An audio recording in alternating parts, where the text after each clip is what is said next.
ఇక మా పార్టీ కాదా ఆయన డిసైడ్ చేసుకోవాలి. ఇప్పుడు నా బాధ, ఎందుకంటే నేను కూడా మల్లన్న కోసం చాలా కష్టపడ్డాం, పనిచేసినాం.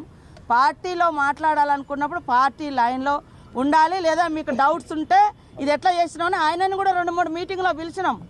నేనే కదా పంచాయతీరాజ్ శాఖ మినిస్టర్గా ఉన్నప్పుడు కూడా ఉండిగా ఆయనను కూడా 2-3 మీటింగ్లకు వచ్చిండు.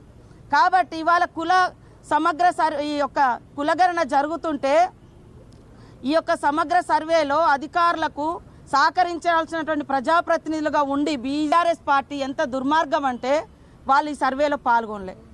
మేము ఒక టార్గెట్ పెట్టుకున్నాం, సామాజిక ఆర్థిక ఉద్యోగ ఉపాధి అవకాశాల కోసం ఈ కుల సమగ్ర సర్వేను మేము నిర్వహించినాం. ఇవాళ వాళ్ళకి ఎక్కడ బీసీలకు పెరుగుతున్నాయో, ఎవరి వాటా ఎంత పెరుగుతుందో అని వీళ్ళు పాల్గొనలేదు. పాల్గొనలకు మాట్లాడే అర్హత ఉందా? బీసీ సోదరులు కూడా ఆలోచించాలి, నిలదీయాలి. ఎందుకు వాళ్ళు పాల్గొనలేదు? వాళ్ళు అంటే దీన్ని తగ్గించాలనే కదా, ఈ యొక్క కుల సమగ్ర సర్వేను ఉనికిలోకి రానియకుండా చేయాలనే కదా. అలాంటి వాళ్ళు వచ్చి వాళ్ళు మాట్లాడుతున్నారు బీసీల కోసం.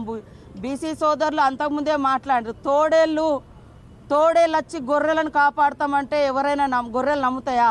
నేను గొర్రెనే కావచ్చు, కానీ నాకంటూ ఒకటి ఉన్నది. కానీ తోడేళ్ళ మీద డిపెండ్ అయి బతికే అంత దారుణమైన పరిస్థితి ఈ రాష్ట్రంలో ఏ వర్గాలకు లేదు. మా జాజుల సీనన్న కూడా అంటాడు, మేము తోడేళ్ళని నమ్ముతామా అమ్మ, మేము గొర్రెలమే కావచ్చు కానీ తోడేళ్ళని నమ్మని. ఇవాళ బీఆర్ఎస్ లీడర్లు ఇవాళ నీతులు మాట్లాడుతున్నారు. మీ ఇంట్లో ఒక పీసీసీ ఒక సెక్రటరీ అంటే ప్రెసిడెంట్గా ఉన్నారు, సీఎంగా ఉన్నారు, కనీసం వర్కింగ్ ప్రెసిడెంట్ కూడా గతి లేదు. బీసీలకు ఎందుకు ఇవ్వలేదు మీరు వర్కింగ్ ప్రెసిడెంట్? 20 ఏళ్లలో శాంతి వాళ్ళని నెట్టి పడేసిర్రు, మీ కుటుంబాన్ని మాత్రం మంచిగా నడుపుకున్నారు. మీకు మాట్లాడే అర్హత ఉందా? వాళ్ళు వెనుక ఎట్లా పోయి నిలబడుతుర్రో మా బీసీ సోదరులు కూడా ఆలోచించాలి.